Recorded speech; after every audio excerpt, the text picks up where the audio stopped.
We'll start our last panel for the day. This is the closing plenary on managing at the front lines of urbanization. This is where we'll get the perspective from states. I start requesting our panelists to come on stage. I first invite Ms. Thara. She's the Additional Secretary, Ministry of Housing and Urban Affairs, Govt of India.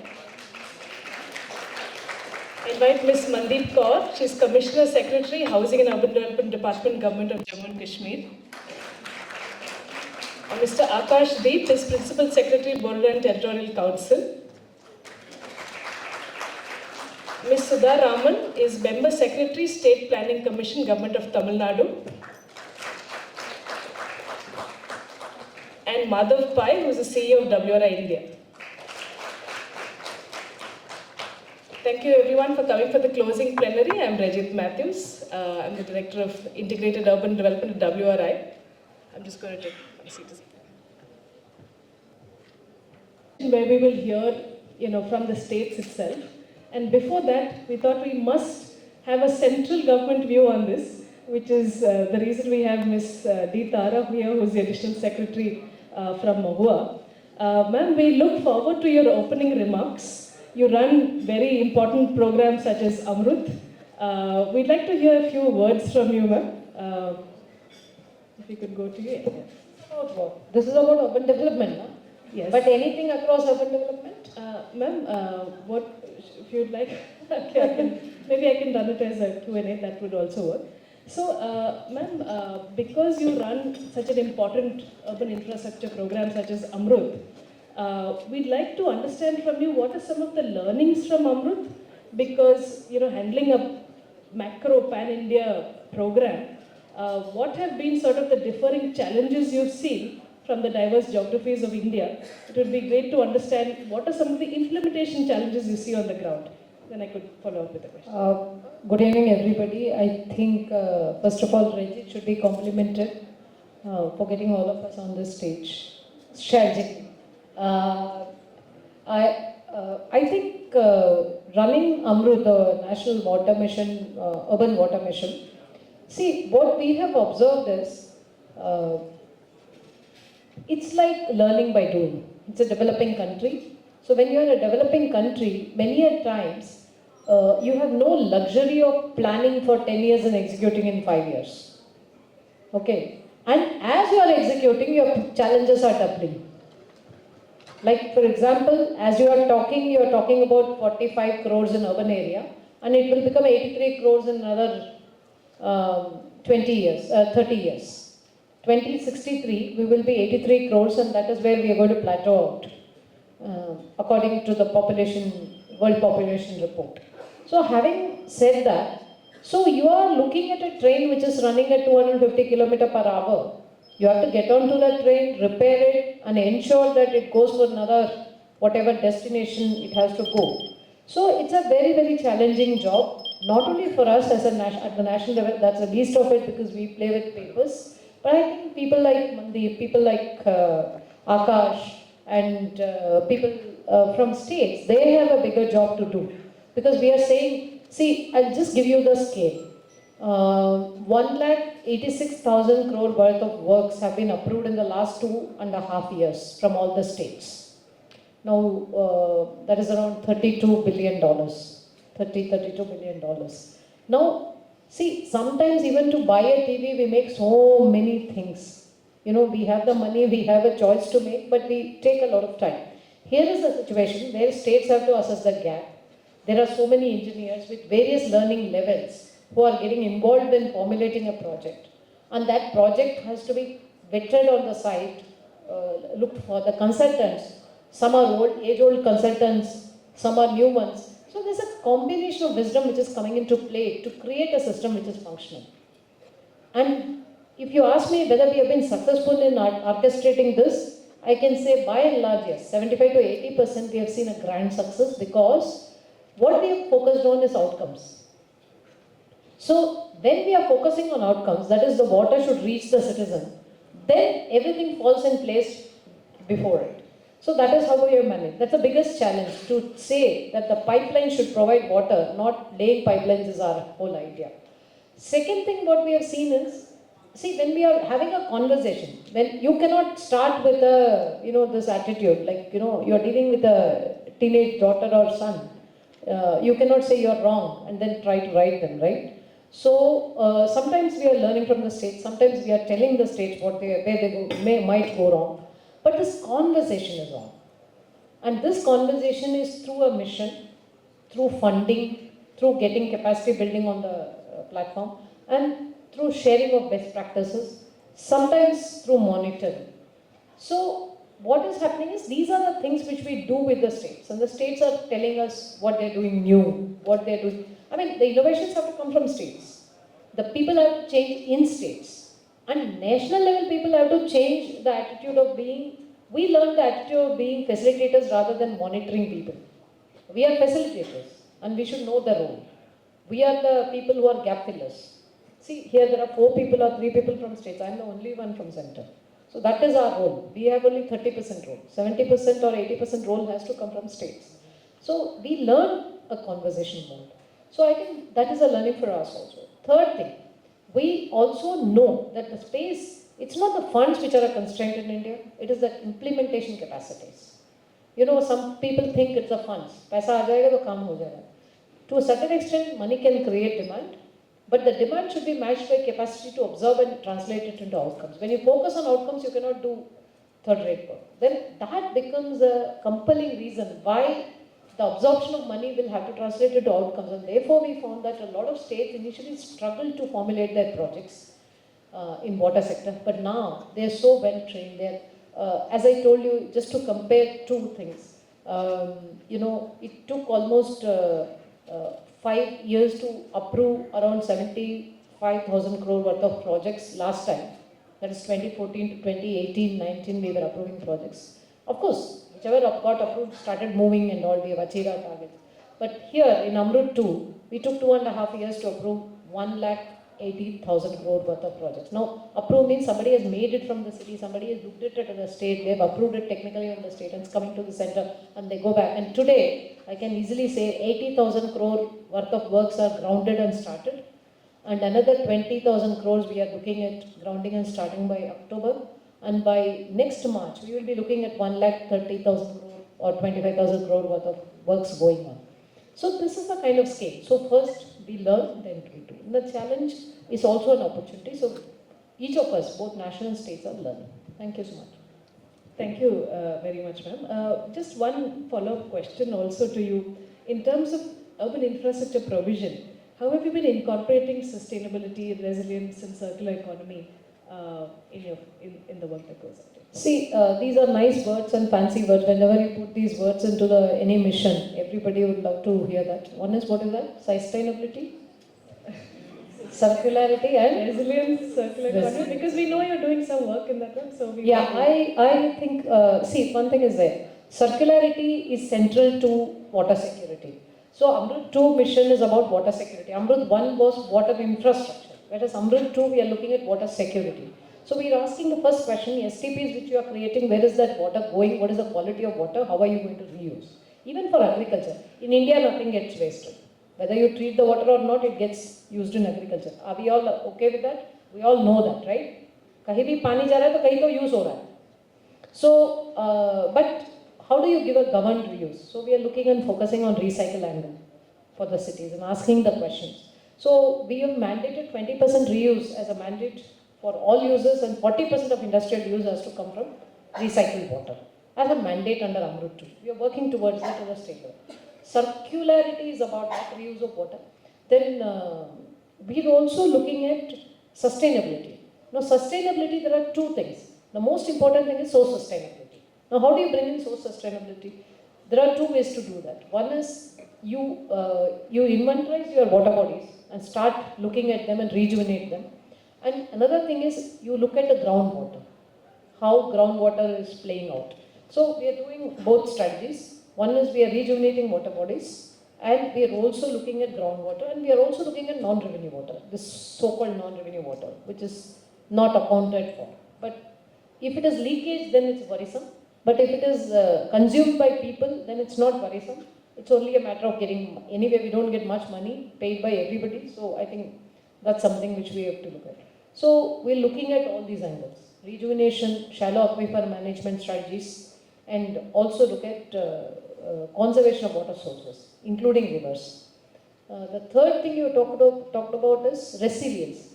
Now, resilience means mitigation strategies for any shocks, environmental shocks. Both of this hinge on this, both reuse and the reduction of use of water, of leakages, of unnecessary, unwanted way of looking at it.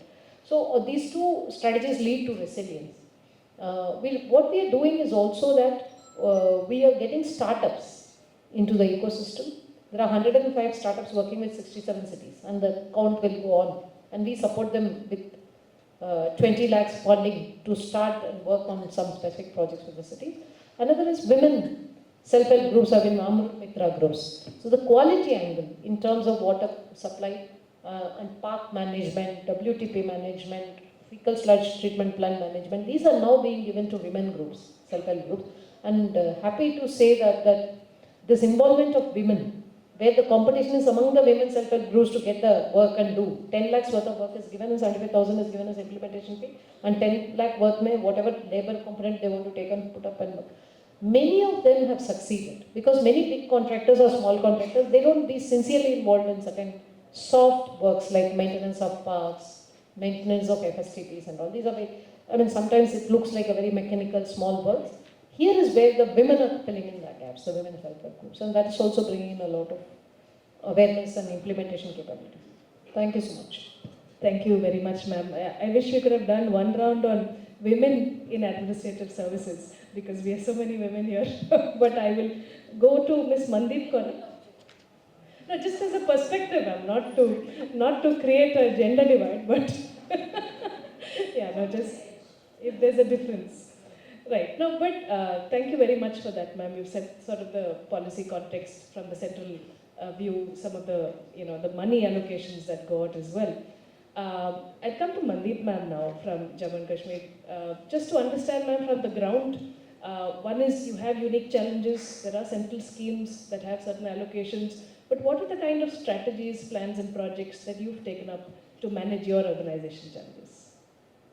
So many things I think have already been discussed since morning, all the concepts and all the ideas that it will be repetition, but yes, as regards J&K, I think the challenges are seen which are there for most of the tier 2, tier 3 cities, lack of proper master planning, non-availability of zonal plans, as we discussed previously also, not taking full advantage of the traditional strengths of the cities and towns, and lack of gaps in the policy making for peri-urban areas. If we talk of water, then we are water surplus state. So for us, minus 2-3 districts where some water scarcity is there, that was just because of not having full infrastructure is in place.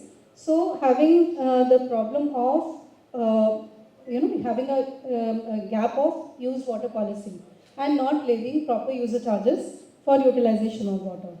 So, and if we talk of urban transport, then of course, like any other growing cities, more cars on the roads and not having proper infrastructure for our urban mobility, not having the policy on congestion pricing. So the issues are common, and I think the solutions are also common, what we discussed, that involving more and more people in having more decentralized planning, understanding the demands and priorities of these cities and towns, and accordingly make them independent, self-sustainable economic hub, but at the same time focusing more on, because this is Himalayan state, so lot of focus and lot of sensitivity on the part of people also towards climate resilience, and having more such kind of projects which protects our environment, which protects our heritage, that is there. What we need to do is just to integrate all that things in our planning process, and that is what we are trying to do. Thank you. Thank you very much, ma'am. Coming to Mr. Akash, Deep. So you come from Bodoland. It is again a very unique geography. It's early in its stages of urbanization, so you have very different challenges in that. But we also know that you have sort of this 100-day, 150 targets program. It will be great to hear how you're managing at the forefront of urbanization. Thank you. So we have had this vision by our Honorable CEM that we have to identify targets for rapid and quick impact. And for that, he has given us a deadline of around 100 days where we'll identify and make a quick impact. So we have had these 100 to 150 targets in different sectors comprising of, let's say, health, education, water and sanitation, rural development, and also livelihood, handloom and sericulture is a part of the Bodo way of living. Women and child development, and these, especially in health, जो आपके deaths of the MMR and IMR, etc. So we were all low in all these indicators. So once you are at the rock bottom, making improvement is very easy and it shows a lot of impact also. So we have had these so many targets to make a quick impact, to give us a positive kind of outcome and attitude, to instill a sense of accomplishment that yes, we can do, we can really bring change. So that's what we have done. Around whatever targets we have set, means I don't want to give all the details here, but we have achieved so far around 80% of the goals which we set up. And now these have been increased to 200 targets for another 100 days. So we are really very, what should I say, looking for such things to do, especially in these areas.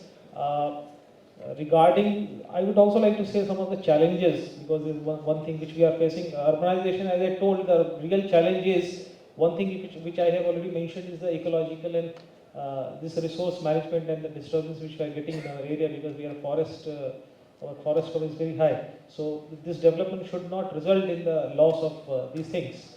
However, we also lack, the problem is pretty basic, we all know about it, that we lack the kind of delivery mechanism in our area. We do not have much awareness of urban planning and all. We do not have proper manpower also, which we are working on to get and put those people in place. And then a proper master plan, including all the inputs which all the experts have told today.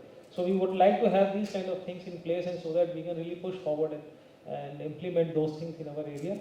But we are very positive with this kind of setup. Madam is also here. I would like to take this opportunity also to pay special attention to BTR. I know it is a project-based financing also in some of the cases, but our proposals come through the state government.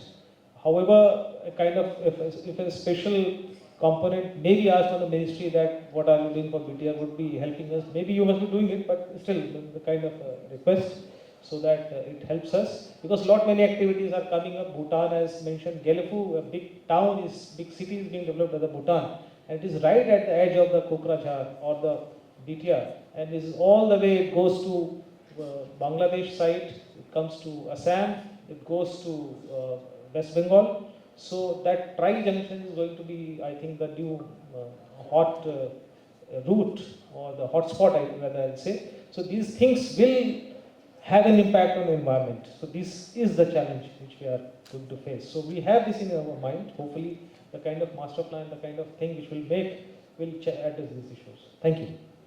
Thank you very much, sir. Coming to Ms. Sudha, Ramen. Ma'am, you come from a highly urbanized state, yet of course facing a lot of environmental challenges, and we know a lot of measures are being taken. You also have one of the largest metropolitan cities in India. It will be great to hear at the forefront of urbanization what is Tamil Nadu doing. Yeah, thank you so much. As I already mentioned, I think Chennai is definitely doing a good job. I think Chennai is one city which has already developed something called as the Climate Action Plan. I believe that the City 40s is working, and they are working with the CMDA and the GCC in preparing this. And the CMDA, which is said to be the authority, is really going out of, all of the jargons what you have used: sustainability, circularity, resilience. All of it is definitely in the consideration, and a lot of studies is happening. So this is the first time, I should say, that a kind of a research is being initiated, and the outcomes of the research and the findings are getting incorporated into a master plan development.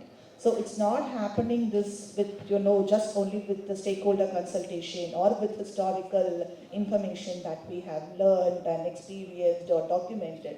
But a lot of research is happening. One such research, in which the State Planning Commission also supported the CMDA is in doing the urban heat island study. And we did not exclusively for the Chennai, but we also did this urban heat island mapping across the state, because Tamil Nadu, you cannot delineate a urban pocket from a peri-urban or a rural, because most of it appears to be a urban spot, if at all, if you look at spatially. I believe that the spatial people over here will be able to appreciate the fact that yes, the state is definitely very, very fast urbanization is happening. So having said that, the state is also equally focusing on decarbonization. A lot of initiatives are happening in net zero transitioning, and pathways are also being delineated, identified in the state government, and we have something called as a Ring Climate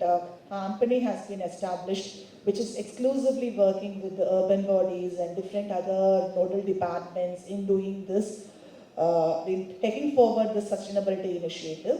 And having said that, though the development in urbanization and industrialization is happening, Tamil Nadu still equally focuses on the SDGs. The state is doing extremely well, especially in the SDG 11. I think, for example, one other goal I would say is the team goal number 13, where the state jumped from the rank 16 to 11 to 1. So in SDG India Index present, the report what was released by Niti Aayog, the climate action has got translated into all of the sectors. So it's not only be seen as only an environment department doing something for climate, it's agriculture department working, urban development department working, transport department working on it, and the forest department supporting.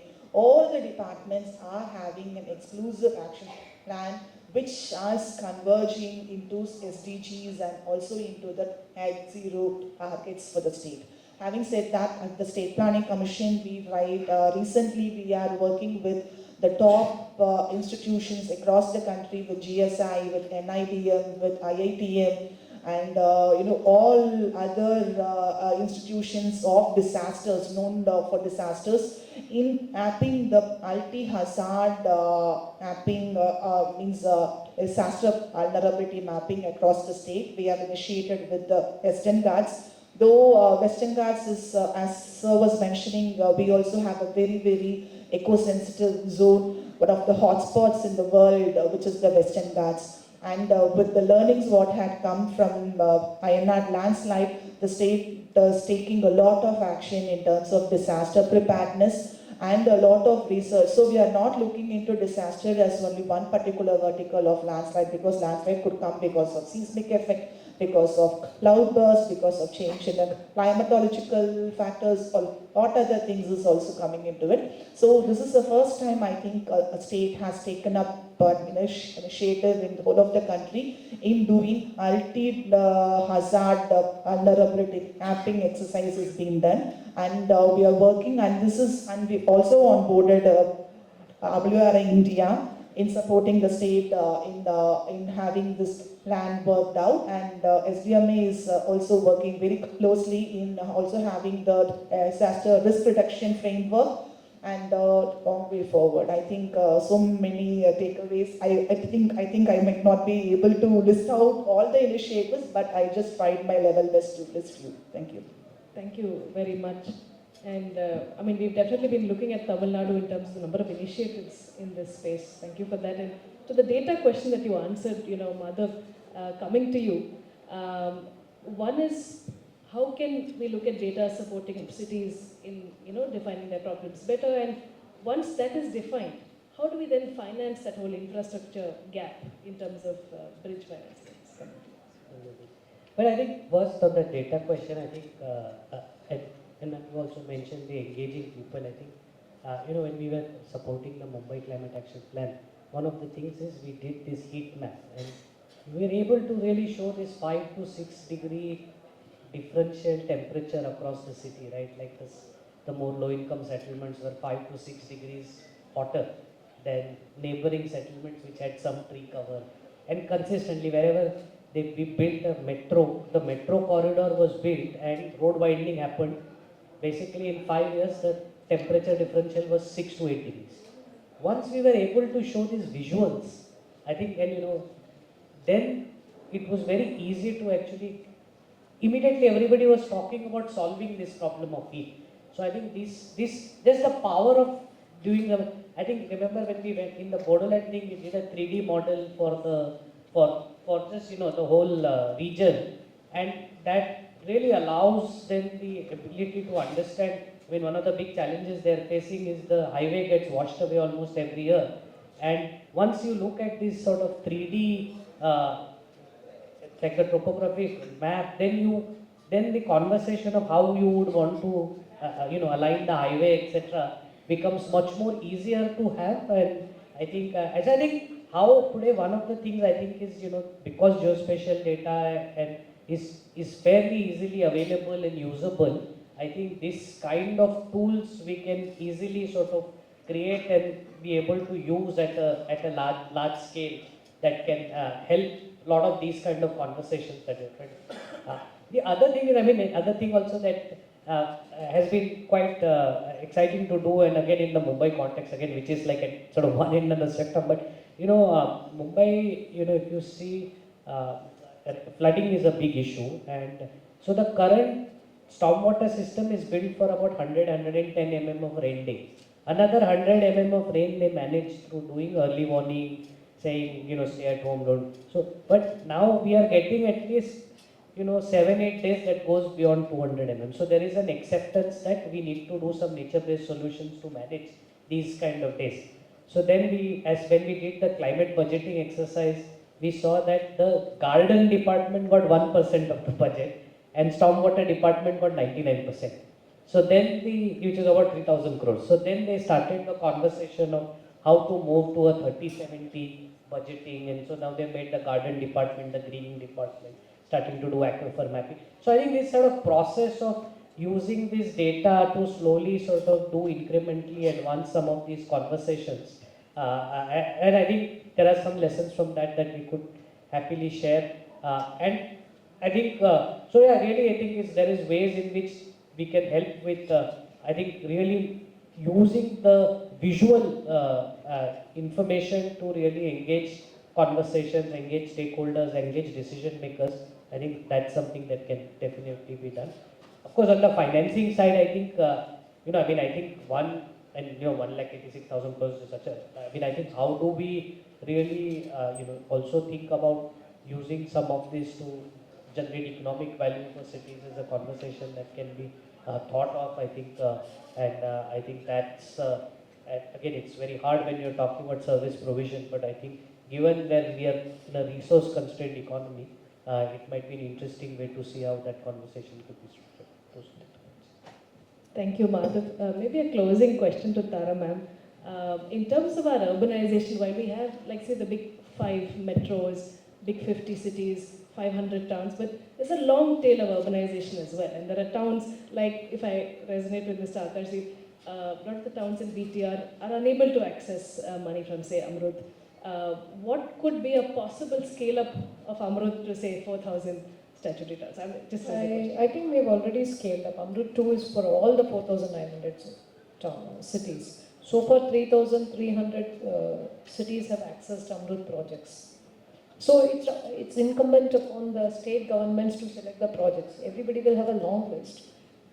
So they make the selection and send it to us. And we don't question the selection because it's for water supply, because the gap is big and maybe a lot more money is required. But right now what we are giving can take them up to 75 to 80% of coverage across India. So I think it is covering all the 4,900 cities. So far 3,300 cities have accessed the funds for either water supply or sewerage or for both projects or rejuvenation of water bodies. So it's that kind of this. Again, coming to, so that's not an issue. If Bodoland wants to send projects, and if Kavita Padmanabhan sends that project to us, we will be happy to sanction. There's no problem. It's included technically. Second thing is, when you look at the cities and flooding, Today, urban disasters have become a major challenge to deal with. I mean, pehle to cyclone and all used to be the disaster. Now the urban disasters have become. See, there are two things which are happening. One is, in 1 hour, you are getting 9 centimeters of rain. We have seen it in Delhi, just now, just this monsoon. It was only 1 centimeter less to become a cloudburst. So it was like not wanting to get itself labeled as cloudburst and was being tactically correct by being 9 centimeters. That kind of rain, even Delhi has not seen for a very long time. 90 mm, 9 centimeters. In 1 hour. It was 1 hour. And see, no amount of money and infrastructure can take care of this. Let us be very clear. This is something which is beyond. So usually we design it for 10 mm per hour. Right? 1 centimeter per hour is the regular design. At the most, if you jump around and say, okay, no, I want to make it 2 centimeters, fine. But 10 millimeters. So what is that which we need to focus on? We need to, actually it's manageable. There will be distress, but we can minimize the distress. We cannot have a free-flowing forest ecosystem here when you say nature-based solution. For that, we all need to get out or wherever and stop breathing. Oh, impossible, eh? Let's be very clear. The moment we breathe, whoever it is, an ecologist or economist or sustainability expert, everybody breathes and pollutes this air. Okay, wo to ho hi raha. So what I'm trying to say is, see, we have found that when you look at this kind of urban flooding problem, sometimes actually you are looking at it stormwater drains. Urban flooding ka solution stormwater drain nahi hai. Urban flooding happens in a larger area. Sometimes your urban flooding is not because it is raining in your city. It is raining elsewhere. And your city was the drain path. And somewhere, if you look at it, and also the land itself. For example, if there is a city which is having, like Mumbai, which is having the sea, coastal cities. Now, when you have a high tide, whatever you do, I mean, how much ever you do, you cannot push it. Then what do?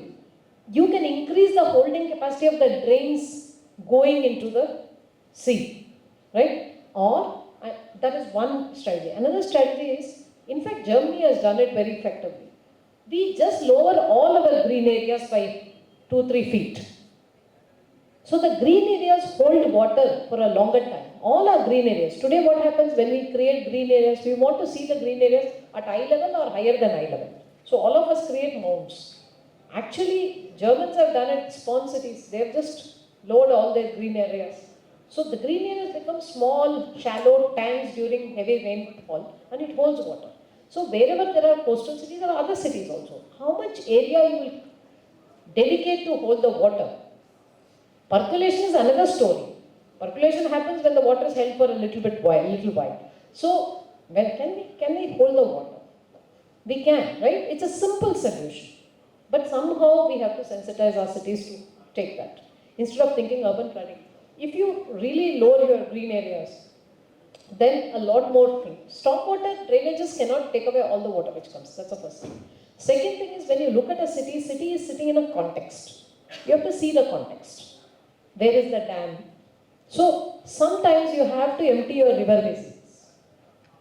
There are river basins which have to be emptied before, if you have barrages, you have to empty those river basins to receive the water which is going to come because of monsoon. Okay.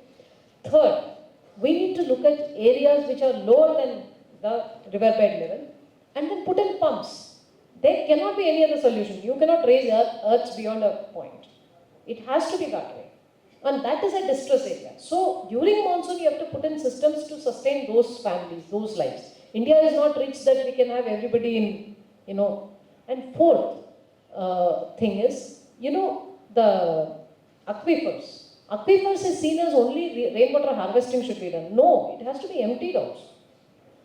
Very funny thing, or some people, you are from Chennai. T Nagar had floods last time. You know why it happened? It was not because anything, never T Nagar, that kind of area had floods. It had because the aquifer was full. Aquifers are underground storages which absorb water during rain. Now if your aquifers are full already, because you have a surface water pipeline supplying water, then also it creates a problem. It's not that all the full-filled aquifers are great news. Sometimes because it doesn't absorb water, a lot of flooding happens. Then fifth thing is you create new channels of floodwater drainage. See, flood happens when there is resistance to the water flow into the place it has to flow. Either you hold it better or you make it flow faster. Unfortunately, simple things like desilting, we sometimes leave it to small contractors and they don't do it very sincerely. You can manage at least 50 to 60% of the distress by doing all this. Still you will have 30-40% difficult. Because we are human beings, we build houses. These are cities. Where there are, in a rural area, there's so much of area spread which can take away water. Here we don't have it, and we can't have it because it's a city, there is density. So my answer to this is there will be distress, but we can minimize the distress, we can prepare for it, we can relocate, we can have a lot of strategies which can help. Because we are not having any solution to cloudbursts. Cloudbursts are happening, and you cannot design infrastructure for 9 centimeters rainfall per hour. It is impossible. What you can do is how do you evacuate it as fast as possible by creating additional channels, opening up, removing the inefficiencies, and quickly reacting to it, and also holding as much as you can. These are the few other strategies which we can do. Thank you so much. Thank you very much, ma'am, for giving us that perspective. Also, what's on your screen right now, so since these are our partner regions, EcoCity Regions is a program we are doing across 6 cities.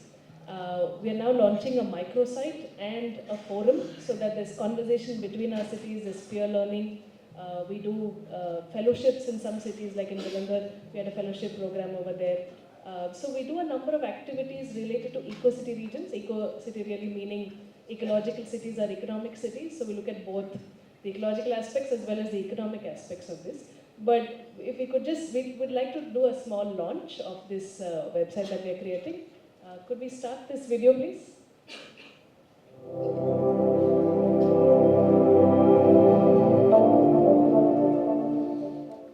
The Thriving Eco-City Regions initiative aims to support the transition of urban areas in India towards green, inclusive and resilient city regions for all.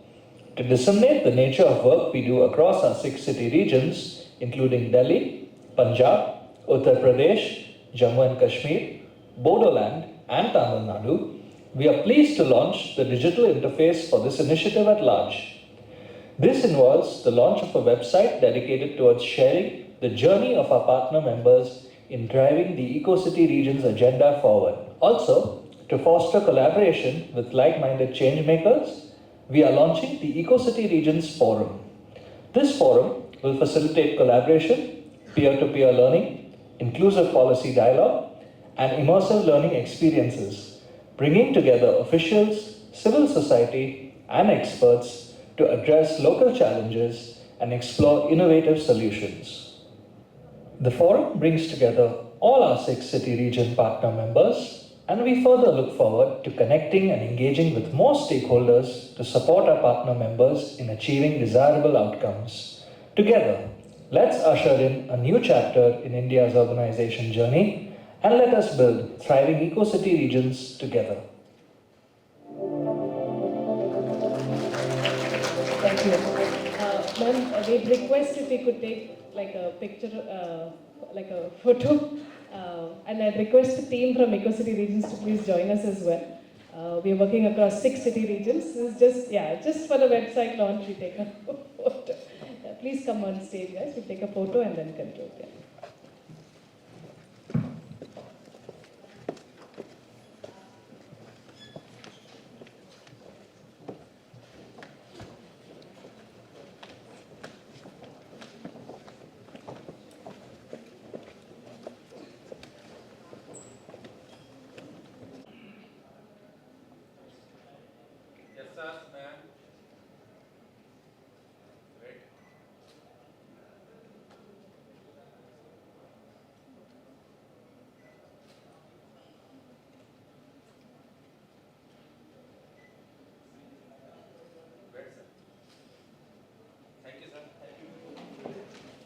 Thank you very much.